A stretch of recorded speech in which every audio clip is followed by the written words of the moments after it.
Hello, in this video I will show you how to make this cabled pillowcase. You'll need to be comfortable working with flat panels and be able to do some form of stitch manipulation such as crochet, knitting or nooking. So this may not be the best project if you are a beginner. So to get started you will need a pillow. You want to measure the width and then the height.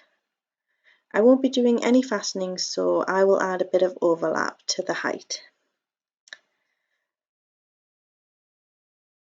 Okay, so we have a height of 90 centimeters and we want to add 10 centimeters of overlap, so that gives us 100 centimeters, which we're going to times by 1.8, which is the gauge, which gives us 180. So we want to do 180 rows. As for the width, that was also 90 centimeters, and if we divide that by 2, so we only get one long strip, that gives us 45 centimeters. We times that by 1.4, which is the gauge, that gives us 63. So we need to do 63 needles. Now, you might see a problem there.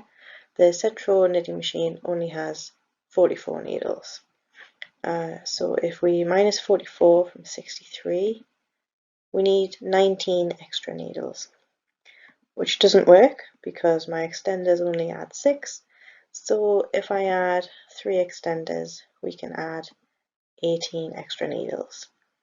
So then we need to decide where on the machine we're going to add these 3 extenders. So if we split the machine into 4 with 11 needles, that will allow us to split the 3 extensions in there, giving us the 18 extra needles that we require. So here I am placing the extenders onto my machine 11 needles apart. If you haven't seen my tutorial on how to make these and use these extenders, I will put it in the cards and in the description. I'm also just placing a bit of tape on needle 44 as a reminder to myself to turn around. We are ready to begin. I'm using an iron weight yarn and casting on using the E-wrap method, which basically means wrapping the yarn counterclockwise around each needle. Remember not to do this too tightly or the machine will not spin. I have a more in-depth tutorial on the E-wrap cast-on method, which I will link in the cards and in the description.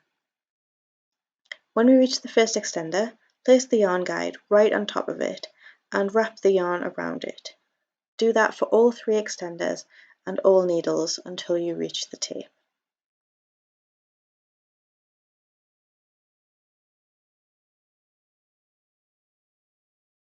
Time for the first row. This will be a slow one as we will need to drop each stitch manually. But don't worry, we will only do this for 1 row, then we can speed things up. When you reach an extender, turn the handle until the yarn guide is right on top of the extender. Drop the stitch on either side, then wrap the yarn around the extender and place it back into the yarn guide. Hold the extender and carry on with the row.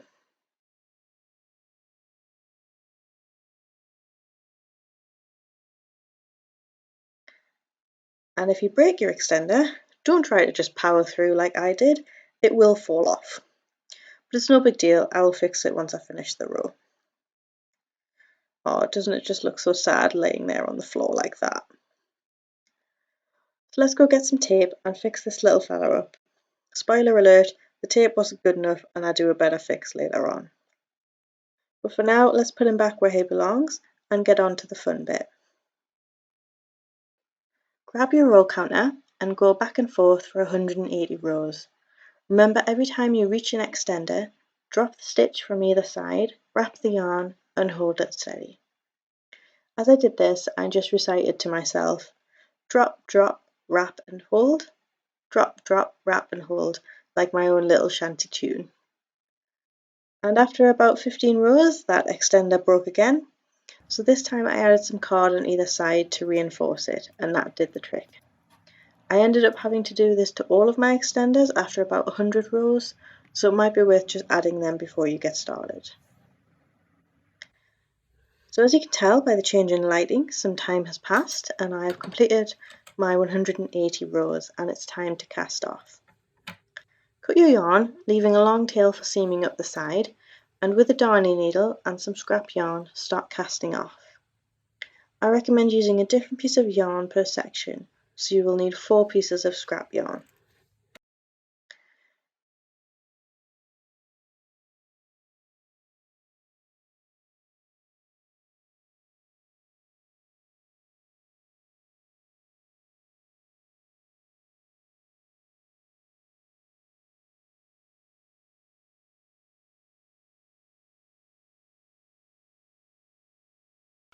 Okay, so now we're ready to do the cabling. I'm going to show you using a nooking technique.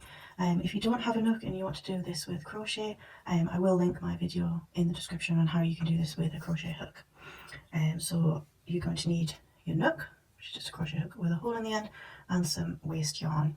Okay, so to get started, oh, and I'm also going to use a little hair clip just to get some of the strands out of the way, just to keep it a bit clearer on what we're doing. So to get started, you just want to separate out the bottom 2 strands. So that's these 2. So you can just lay it out flat and just find the bottom 2. So then I'm just going to push these out of the way, and using my little hair clip, I'm just going to clip them out of the way. Okay, and then what we're going to do is we're just going to pull these tight, just to tighten up these edge stitches. We're going to do this on every row. So just give those a little tug, just to pull them tight. Okay, and then using the very bottom row, what we're going to do is you're just going to loop it around to create a loop. See that? Okay, and you're going to pop your hook inside the loop, grab a second strand, and pull it through. And we're going to do that again. So make a loop with the first strand, put your hook in, and then pull through. Again, we're going to do this 6 times. Through, create a loop, through, create a loop, pull through. Last time, create a loop, and pull through. Okay, so you should have 6 loops on your hook. So 1, 2, 3, 4, 5, 6. You can see that these are all different tension widths. So what I'm going to do is I'm just going to give them all a tug, just to try and make sure that they've all got the same amount of tension. They're all the same size. This will get easier as you move up, and you'll get used to your tension. Okay, so now I'm just going to pop my yarn in the end of my hook. Okay, and then just pop them onto the waste yarn, and that's the first row done. So what we're going to do is I'm going to do 6 rows of normal stitches, then I'm going to do a cable cross, then 6 rows and a cable cross. So we've already done 1 row, so I'm just going to release another 5. 1, 2, 3, 4, 5. Cut these out of the way. Okay, and then just like we did before, just give each one a tug. Can you see how it's just going to tighten up these stitches on the end?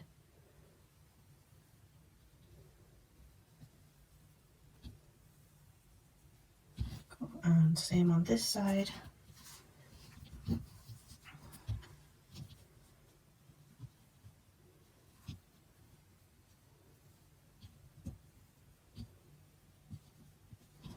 Okay.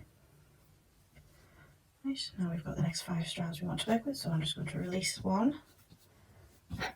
And then I'm going to, where the yarn is coming through, I'm just going to pop my hook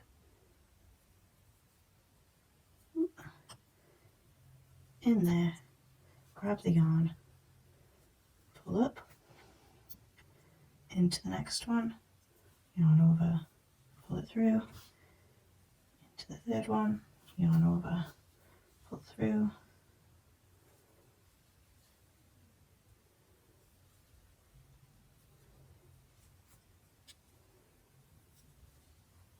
and final one.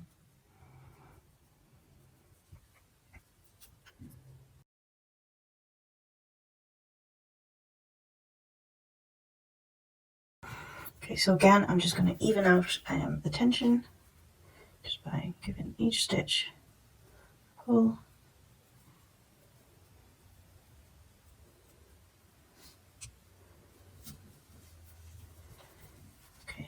So once you've got a bit of fabric to work with, you can pull on and just wiggle it up, and that helps as well. I'm just going to pull out the yarn, pop it back in my hook, and slide the stitches off. Okay, then the next one, so just double check I'm grabbing the very next strand, and then we will do that again. So through the hole, yarn over, pull through the hole, yarn over, pull through.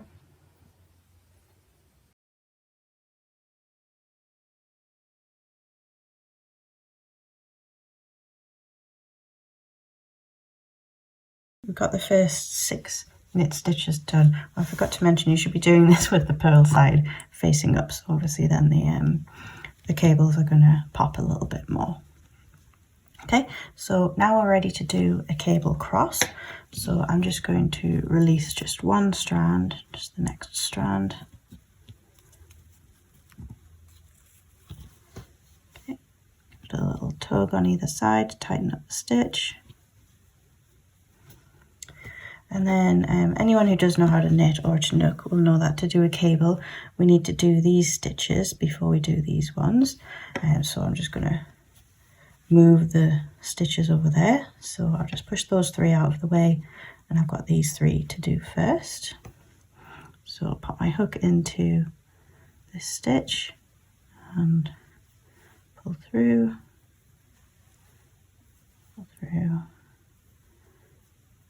and this one. So I've got 3 there, and then I need to go back and do the 3 that we missed. So I'm just going to pull them over back in line to where they should be. Okay, and into that stitch, yarn over, pull through, the next stitch, yarn over and pull through, and then the last stitch,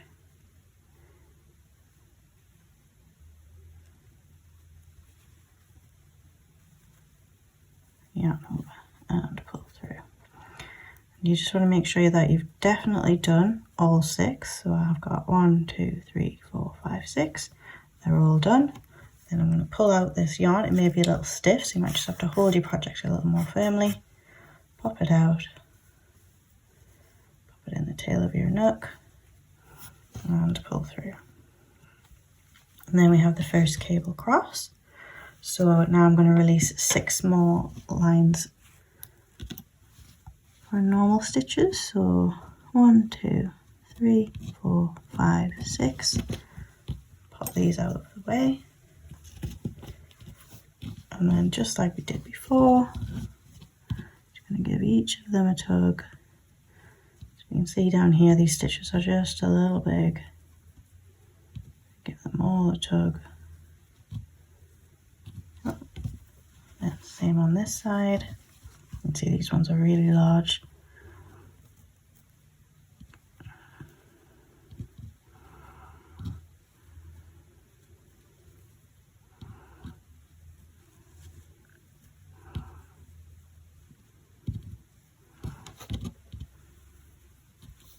There we go, they look better. Okay, and now we're ready to just repeat that again. So it might look a little bit all smooshed together once you've done a crossover. So just try and work in order and make sure that you always get 6 stitches. So that's 1, 2, 3, 4, 5, and the last one.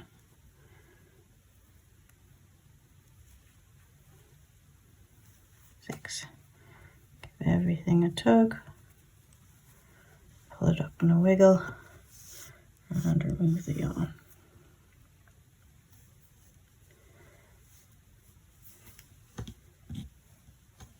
Let's have a look at how this is starting to come together. There we go, we have our first cross. So you just want to continue that pattern, taking 6 pieces out, knitting them up, then releasing 1 to do the cross, and again and again. then you should end up with something that hopefully looks like this. I'm not going to lie, this is not a quick process. I think this took me about 2 hours. So all in all, it's probably going to take me 6 or 7 hours to do all of these. But in this middle one, I am going to attempt to do a braided cable, which I've never done before. You guys know if that worked out or not, seeing as you've already seen the reveal footage. So good luck. So I did attempt to do the braided cable, but I didn't like how it looked, and I was definitely ready for this project to be over. So I just did a third twisted cable in the middle, but I will definitely be revisiting braided cables another time. And finally, we have a finished panel.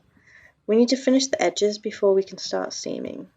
For the cast on edge, I just tightened it up using the technique I showed in my cast on tutorial video.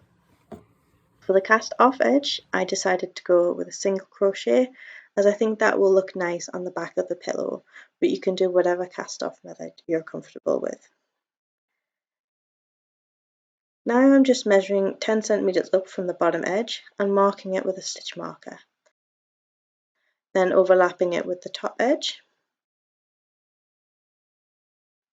and the same on the other side. Position the join where you want it. I just put mine in the middle and seam up the sides. I used a reverse mattress stitch, which I'd never done before. Basically, I took a smile from one side and a frown from the other side and worked my way up alternating sides. So, smile and a frown, a smile and a frown.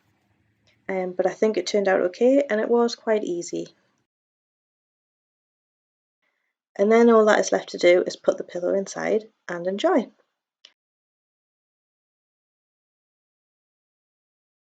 My pillow now has pride of place at my sewing desk. I hope you enjoyed this video, and if you did, please give it a thumbs up and subscribe if you want to see more.